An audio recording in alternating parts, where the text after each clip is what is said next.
आप देख रहे हैं डे एंड नाइट न्यूज, निष्पक्ष और निडर।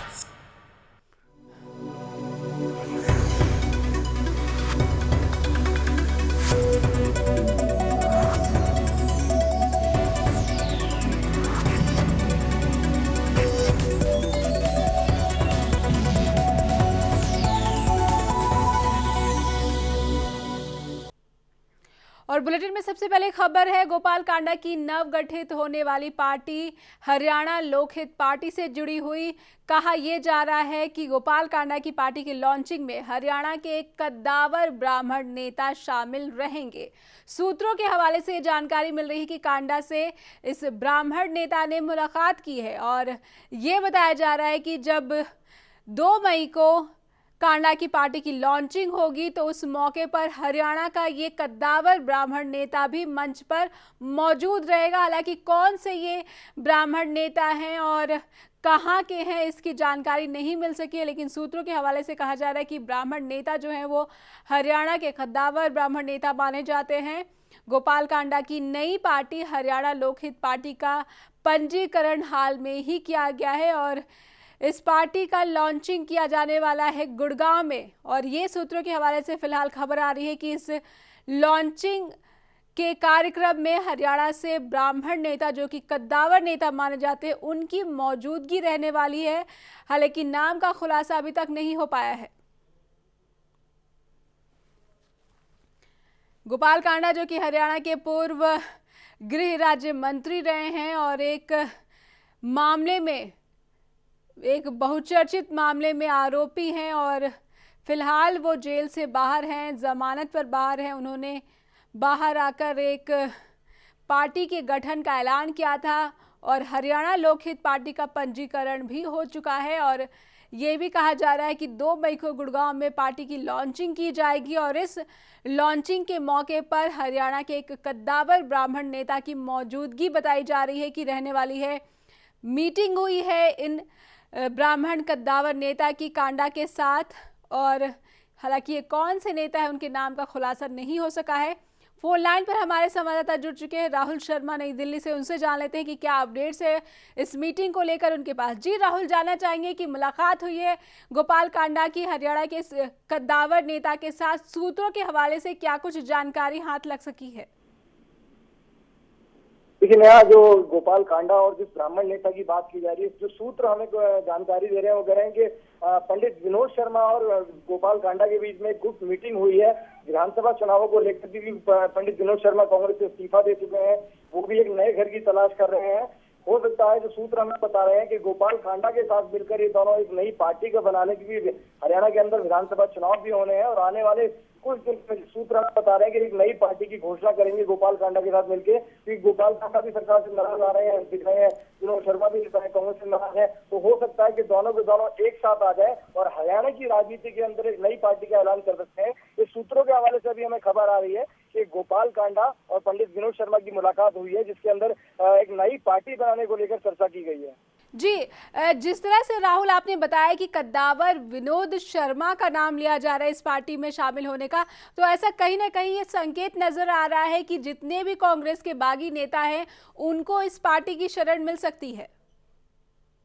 देखिए, बिल्कुल जिस तरह से खुद विनोद शर्मा की बात की जाए तो प्रदेश के बड़े नेता हैं, कांग्रेस के बड़े नेता रहे हैं, मंत्री भी रहे हैं, उन्हें पार्टी अगर वो पार्टी में आते हैं तो कहीं ना कहीं कांग्रेस के अन्य नेताओं को भी हो सकता है कि वो पार्टी में जो लेके आ सकते हैं। क्योंकि गोपाल कांडा की भी यही कोशिश रहेगी कि ज्यादा से ज्यादा कांग्रेसियों को अपनी पार्टी में लाने की कोशिश की जाए। अगर वो विनोद शर्मा को लाने में कामयाब रहते हैं तो एक बड़ी सफलता उनके लिए कहा जाएगा, क्योंकि ब्राह्मण बड़ा नाम है हरियाणा की राजनीति के अंदर। अगर उन्हें अपनी पार्टी में लाने में कामयाब होते हैं, हो सकता है कि आने वाले कुछ दिनों में 10 या 15 दिनों में हम देखने को मिले कि गोपाल कांडा और विनोद शर्मा एक मन साझा करें जिसमें पार्टी के नाम की घोषणा कर दें कि ये पार्टी बनाई गई है। क्योंकि 4 महीने के अंदर अब लोकसभा चुनाव के बाद विधानसभा चुनाव होने हैं हरियाणा के अंदर, तो सारे विधानसभा चुनावों को लेकर सारी पार्टियां अपनी कमर कस रही हैं। उसी के सिलसिले में अब गोपाल कांडा भी अपनी राजनीति को सीधा करने में लगे हुए और एक मंच तैयार करने की कोशिश कर रहे हैं जो एक नया धारा हरियाणा की राजनीति में पैदा कर सकें। इसीलिए सूत्रों के हवाले से खबर है कि विनोद शर्मा भी गोपाल कांडा के साथ मिलकर एक नई पार्टी बना सकते हैं। जी, राहुल शर्मा, जिस तरह से जानकारी मिली थी कि मई में पहले हफ्ते में ही उनकी पार्टी की लॉन्चिंग होने वाली है, तो इस तरह से जो मुलाकातों का दौर है कांडा के नेताओं के साथ, ये मुलाकातों का दौर और आगे बढ़ सकता है, तेज हो सकता है। किस तरह की जानकारी है कि कुछ और नेताओं के साथ भी कांडा बैठक करने वाले हैं? देखिए बिल्कुल, देखिए अब जब एक पार्टी बनाई जाती है तो एक प्रदेश स्तर पर आपको सारे जितने भी जिले हैं, सारे बड़े बड़े अन्य पार्टियों को, नेताओं को भी आप लाने की कोशिश करते हैं। तो गोपाल कांडा की भी वही कोशिश है जो सूत्र बता रहे हैं। इसीलिए गोपाल कांडा अपनी पार्टी के नाम घोषणा नहीं कर रहे हैं कि वो ज्यादा से ज्यादा बड़े बड़े नेता जो अन्य पार्टी छोड़ के आए हैं वो अपनी पार्टी में लाने की कोशिश कर रहे हैं। मुलाकातों का दौर जारी है। वो चाहते हैं कि एक बड़ी लॉन्चिंग कर सके हरियाणा के अंदर और एक अच्छा तीसरा विकल्प के तौर पर वहां पर दिखा सके कि उनकी पार्टी भी कोई वजूद रखती है। इसीलिए लगातार मुलाकातों का दौर जारी है। इसीलिए जो लॉन्चिंग है उनकी पार्टी में वो तेज कर रहे हैं। और जो सूत्र बता रहे हैं कई और अन्य भी नेता हो सकते हैं जो इन पार्टी को ज्वाइन कर सकते हैं, जो कांडा बना रहे हैं, जो सूत्र विनोद शर्मा आएंगे और अन्य पार्टी छोड़ के भी नेता इस पार्टी में आ सकते हैं। जी राहुल, बहुत बहुत शुक्रिया तमाम जानकारी हमें देने के लिए। तो दर्शकों की जानकारी के लिए बता दें कि राहुल शर्मा दिल्ली से हमारे संवाददाता ये जानकारी दे रहे थे कि वो ब्राह्मण कद्दावर नेता जिसके बैठक के कयास लगाए जाए थे, उनका नाम विनोद शर्मा बताया जा रहा है। विनोद शर्मा कांग्रेस से निकाले जा चुके एक कद्दावर नेता है, हुड्डा के करीबी रह चुके हैं और अब वो कांग्रेस से बाहर आ चुके हैं, अपने नए घर की तलाश कर रहे हैं। ऐसे में ये कयास लगाए जा रहे हैं कि हरियाणा लोकहित पार्टी, जिसका पंजीकरण करवाया गया है गोपाल कांडा की ओर से, उस पार्टी का दामन वो थाम सकते हैं। हालांकि औपचारिक तौर पे इसका ऐलान नहीं हुआ है, लेकिन मई के पहले हफ्ते में इस पार्टी की लॉन्चिंग की बात कही जा रही है।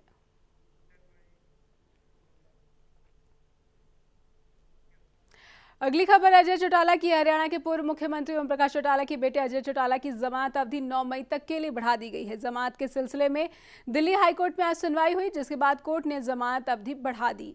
अजय चौटाला को मेडिकल ग्राउंड यानी कि स्वास्थ्य कार्डों के आधार पर जमानत दी गई है। 28 अप्रैल को उनका मेदांता में एक ऑपरेशन होने वाला है और इसी आधार पर उनको जमानत 9 मई तक के लिए बढ़ा दी गई है।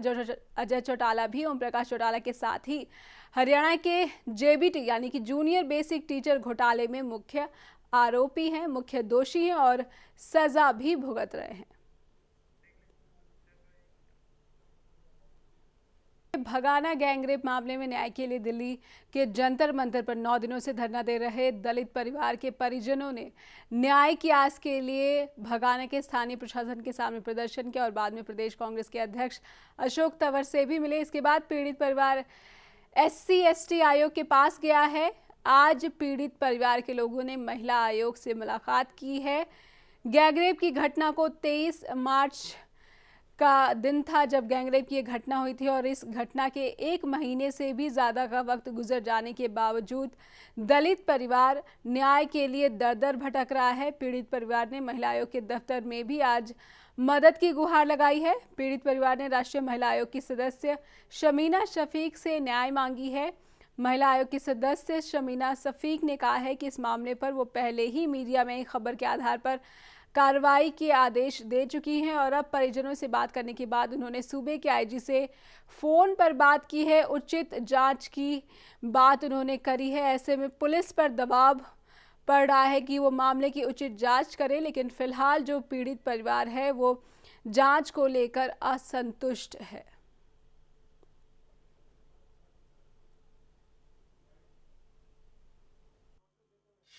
आज हम महिला आयोग में आए। शमीना शफीक मैडम ने हमें अपनी शिकायत दी है कि मैडम वहाँ दबंगों ने हमारे साथ बहुत बुरा हाल किया, हमारी बहन बेटियों की इज्जत को उन्होंने तार कर दी। 23 मार्च को जो ये दर्दनाक घटना घटी है, आप मैम इसका संज्ञान लीजिए, उस हरियाणा सरकार के ऊपर कार्रवाई कीजिए। और वहाँ न पुलिस प्रशासन कोई कार्रवाई कर रहा है, न जिला के DC है, न वो हमारी सुन रही है। और यहाँ हम न्याय के लिए आपके पास आए हैं मैडम, हमें न्याय दिलाइए ताकि समाज में और असामाजिक तत्व। शिकायत के जरिए क्या क्या मांगे की आप? शिकायत के जरिए हमें मैडम से मांग की है कि जो इसमें बलात्कार आरोपी है उनको फांसी हो और जो भी आरोपी इसके अलावा और भी शामिल है उन्हें भी गिरफ्तार करें। चाहे गाँव का सरपंच राकेश कुमार है और उसका चाचा वीरेंद्र है, उसको भी गिरफ्तार करो। जानकारी अभी तक हमारे पास नहीं आई थी और हम वेट कर रहे थे कि जानकारी आ जाए और उसके बाद अगर ज़रूरत समझेंगे तो इंक्वायरी करने के लिए ज़रूर जाएंगे। मगर इंसिडेंटली आज कंप्लेनेंट्स खुद यहाँ पर आए और उन्होंने अपनी पूरी बात बताई है और उनके अनुसार जो 5 लोग थे वो गिरफ्तार हो चुके हैं, जिनको 164 के बयान में बच्चियों ने जिनका नाम लिया था। अब जो मसला है वो पूरा है, जो वहाँ प्रधान है और उसके शायद चाचा हैं जो इन्वॉल्व थे, जो लेकर गए थे, जिन्होंने लड़कियों को चिन्हित करवाया था कि कहाँ हैं पंजाब में। तो मेरी अभी आईजी लॉ एंड ऑर्डर से बात भी हुई है और मैंने उनसे ये बात पूरी रखी है। तो अभी एसपी का मेरे पास इन्फॉर्मेशन आएगी डिटेल कि उन्होंने इस केस में अब तक क्या किया है और क्या करने की आगे वो उनका लाइन ऑफ एक्शन क्या है। और जहाँ तक रह गया मुआवजे की बात, तो मुआवजा जैसी कोई चीज़ मुझे नहीं लगता कि कहनी भी चाहिए, क्योंकि जिस बच्चे की अस्मत जाती है उसको कोई मुआवजा, कोई चीज़ कॉम्पनसेट नहीं कर सकती। उधर कुरुक्षेत्र विश्वविद्यालय के उप कुलपति lieutenant general doctor DDS Sandhu के खिलाफ उनकी पत्नी ने कुरुक्षेत्र पुलिस के पास शिकायत दर्ज कराई है। शिकायत ये है कि वो पत्नी से मारपीट करते हैं और उसे घर से बाहर भी निकाल चुके हैं। कुरुक्षेत्र पुलिस ने मामला दर्ज कर मामले की जांच शुरू कर दी है। इस हाई प्रोफाइल मामले में हालांकि पुलिस सतर्कता बरतते हुए जाँच का काम कर रही है, क्योंकि ये मामला कुरुक्षेत्र विश्वविद्यालय के उप कुलपति से जुड़ा हुआ है और ये घरेलू हिंसा का मामला भी हो सकता है और इसी वजह से पुलिस जांच में कदम फूंक कर रख रही है। उनकी वाइफ ने एसएसपी साहब के सम्मुख पेश होकर के एक दरखास्त दी है, जिस पर मारपीट के और घर से निकालने का आरोप लगाए हैं और ये एक पारिवारिक मामला है। मैं इसकी जांच के लिए मुझे दरखास्त कल मिली थी। आज से इसको हम सीरियसली लेते हुए इस पर कार्रवाई कर रहे हैं। मैं बुलाऊंगा उनको, भी मैं बात करूंगा उनसे बुला करके, अगर उनको हेल्प होगी जैसे हम करेंगे। ये एक लेडीज़ का मामला है और हम इस मामले में पूरे सेंसिटाइज हैं, हम देखेंगे मामले को पूरा। उधर रेवाड़ी में बस ड्राइवर की लापरवाही का एक मामला सामने आया है। स्कूल बस चालकों की लापरवाही के चलते 2 स्कूली बस पलट गई, जिससे कि करीब 8 बच्चे जख्मी हो गए। घायल बच्चों में से 2 की हालत गंभीर बताई जा रही है। घटना के बाद दोनों बस चालक मौके से फरार भी हो गए। फिलहाल पुलिस ने बस चालकों के खिलाफ मामला दर्ज कर लिया है। घटना उस वक्त की बताई गई है जब सूरज स्कूल की 2 बसों के चालक एक दूसरे से आगे निकलने के लिए बसों को दौड़ा रहे थे कि तभी पोस्टवाल चौक के पास आगे चल रही बस का संतुलन बिगड़ गया और बस डिवाइडर से जा टकराई और इसके बाद पलट गई। पीछे से आ रही दूसरी स्कूली बस ने भी बस को टक्कर मार दी, जिससे करीब 8 बच्चे घायल हो गए। स्थानीय लोगों का कहना है कि प्राइवेट बस चालक रोजाना इसी तरह की मनमानी किया करते हैं, लेकिन प्रशासन कोई कार्रवाई उनके खिलाफ नहीं करता।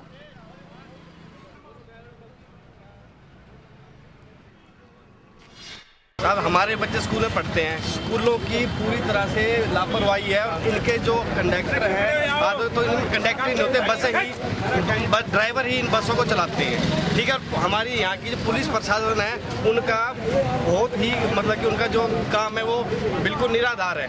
उन्हें कहीं किसी चौक पे कोई भाई सुबह जिस समय छुट्टी होती है, जिस समय बसों की रनिंग आना जाना लगा रहता है, उस समय इनको चौक के ऊपर मौजूद होना चाहिए, ताकि कोई भी बस कभी भी आती है कभी भी जाती है तो उनके आने जाने का टोटल प्रबंध होना चाहिए। कुल खेला जा रहा है जी, आप देख सकते हो कि जिस तरह से ये एक्सीडेंट हुआ है, आपको साफ पता लग जाएगा ये किस हिसाब से चला रहे थे। ये 2 बसों का मामला है स्कूल का। दोनों ड्राइवर लापरवाही से चला रहे थे। लापरवाही की वजह से दोनों गाड़ियों का कंपटीशन था ड्राइवरों का, इस वजह से गाड़ियाँ पिट गई और ये डिवाइडर पर चढ़ गई दोनों गाड़ी। बच्चे का चोट कोई मामूली आई है, बाकी ठीक है। घायल तो कोई 5-7 बच्चे हैं। तो कहाँ भेजा गया उन बच्चों को, घायलों को? वो उनका पेपर है, वो पेपर के लिए गए, बाकी ऐसी कोई चोट। उधर करनाल में भी एक हादसा हो गया। यमुनानगर रोड पर कलसोरा गांव के पास हुए इस सड़क हादसे में एक बुजुर्ग महिला की मौत हो गई, जबकि एक अन्य महिला गंभीर रूप से घायल हो गई। हादसा बाइक का संतुलन बिगड़ जाने की वजह से हुआ। बाइक से नीचे गिर जाने की वजह से एक 70 साल की महिला ने मौके पर ही दम तोड़ दिया, जबकि एक महिला की हालत गंभीर बनी हुई है। बाइक चलाने वाले महिला के बेटे विकास ने कहा है कि वो अपनी मां और भाभी को लेकर करनाल से जा रहा था कि अचानक सड़क पर ब्रेकर आ जाने से उसकी बाइक का संतुलन बिगड़ गया और उसकी मां और भाभी दोनों बाइक से नीचे जा गिरे, जिससे मां की मौके पर ही मौत हो गई और भाभी गंभीर रूप से घायल हो गई। करनाल के अस्पताल में उसे भर्ती कराया गया है। डॉक्टरों ने उसकी हालत गंभीर बताई है। चौगाम में 13वीं थी हमारे दाद देगी। अच्छा। और कर छोड़ा था, हमने करते ही ब्रेकर पर तो सड़क गिर गई थी। अच्छा। तो फिर क्या हुआ? फिर इंद्री ले गए जी एम्बुलेंस में। 2 महिलाएं थी आपके वहाँ? जी जी, एक माँ थी जी, एक बब्बी यहाँ है। अच्छा, डेथ किसकी? माँ की थी। माँ की मौत होगी। और घायल कौन है? बब्बी है जी। अब क्या किया जा रहा है? चल रहा है जी ट्रीटमेंट। अंदर डॉक्टर भर्ती करा दिया? जी। एक्सीडेंट का केस आया है ये, और पेशेंट अनकॉन्शियस है, बेहोशी की हालत में है, बिल्कुल सिर में चोट की आशंका है इनकी, तो इसलिए इनका एक्सीटी वगैरह करवा रहे हैं। बाकी फ़िलहाल जो इनका इलाज चाहिए वो शुरू हो गया है। फर्स्ट रेट बीपी नॉर्मल चल रहा है उस हिसाब से, लेकिन बिकॉज अनकॉन्शियस पेशेंट है इसलिए भी सीरियस है। अंबाला यमुनानगर रोड के कैपिटल चौक पर शुक्रवार को भगत सिंह मार्केट के दुकानदारों ने जाम लगा दिया। जाम लगाने के कारण दुकानदारों को कैंटोनमेंट बोर्ड की ओर से दुकानें खाली कराए जाने के लिए दिए जाने वाला नोटिस बताया गया। इसी के विरोध में दुकानदार सड़कों पर उतर आए। उन्होंने अंबाला यमुनानगर रोड पर जाम लगा दिया। जाम लगने के बाद पुलिस आई और दुकानदारों को वहां से हटाकर जाम खुलवाया जा सका। दरअसल लीज की अवधि समाप्त हो जाने के कारण कैंटोनमेंट बोर्ड ने भगत सिंह मार्केट से दुकानदारों को दुकानें खाली करने का नोटिस जारी किया, क्योंकि उन्होंने दुकानों की नीलामी करवानी है। वहीं दुकानदारों का कहना है कि वो पिछले 20 सालों से भी ज़्यादा वक्त से दुकानों में बैठे और उन्हें कोई भी सुन नहीं रहा है। वहीं हरियाणा भाजपा विधायक दल के नेता अनिल विज ने भी दुकानदारों का समर्थन किया है। विज ने कहा है कि सरकार दुकानदारों के साथ ज्यादती कर रही है और वो इस मामले में कैंटोनमेंट अधिकारियों से बात भी करेंगे। पुलिस जांच के बाद मामला दर्ज करने की बात कह रही है।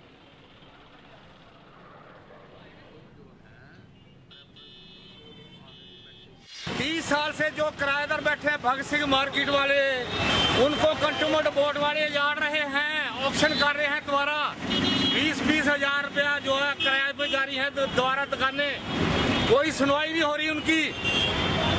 मेहरबानी करके डीसी साहब आए, आरटीओ साहब आए, उनकी मतलब रोजी रोटी का सवाल है, बच्चे भूखे मर जाएंगे, उनकी सुनवाई होनी चाहिए। मामला ये है, अम्बाले के दुकानदारों को प्रशासन किसी न किसी वजह से रोजाना परेशान कर रहा है और रोजाना उनकी रोजी रोटी की मुसीबत खड़ी हो रही है। ये लगभग 30 साल से लोग यहाँ दुकानों में बैठे हुए हैं और अब कंटोनमेंट बोर्ड ने इनको नोटिस दे दिया है कि भाई आप इसको खाली करो। अब जमा जमाया कारोबार है, कहाँ जाएंगे इनके बच्चे, कहाँ जाएंगे ये परिवार, कहाँ जाएंगे?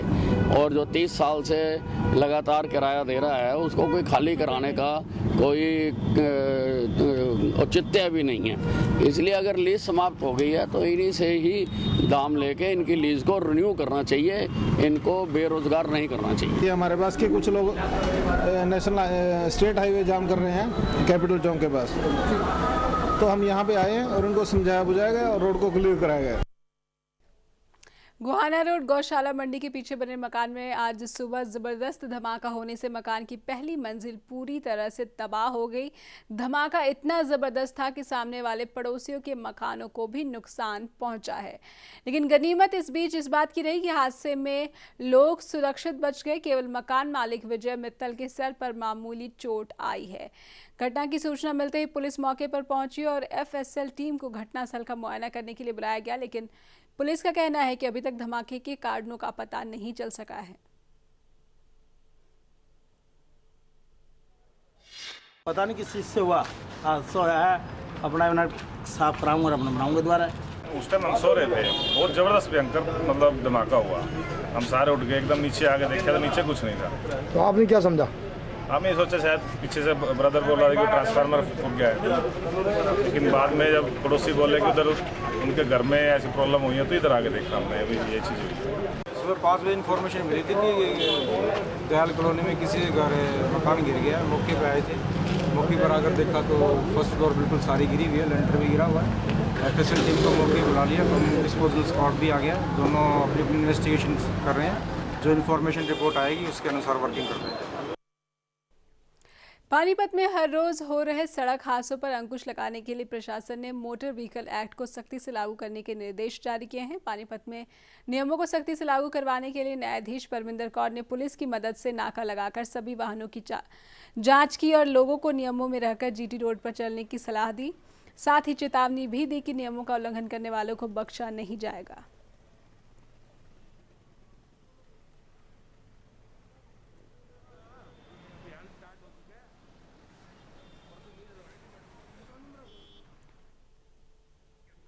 अब जान लेते हैं वेब क्वेश्चन। इस हफ्ते हमारा सवाल है कि क्या अनुच्छेद 370 हटाने से कश्मीर मसले का हल हो सकता है।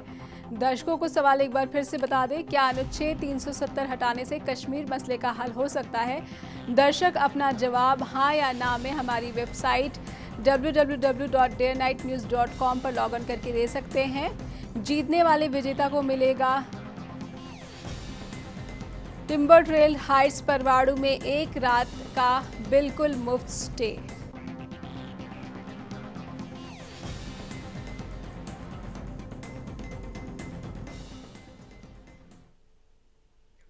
फिलहाल के लिए हरियाणा की खबरों में बस इतना ही। नमस्कार।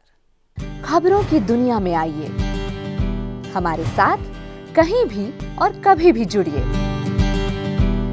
हम मिलेंगे फेसबुक पर, हम दिखेंगे यूट्यूब पर, हमें फॉलो कीजिए ट्विटर पर। खबरों के साथ बने रहिए रात दिन।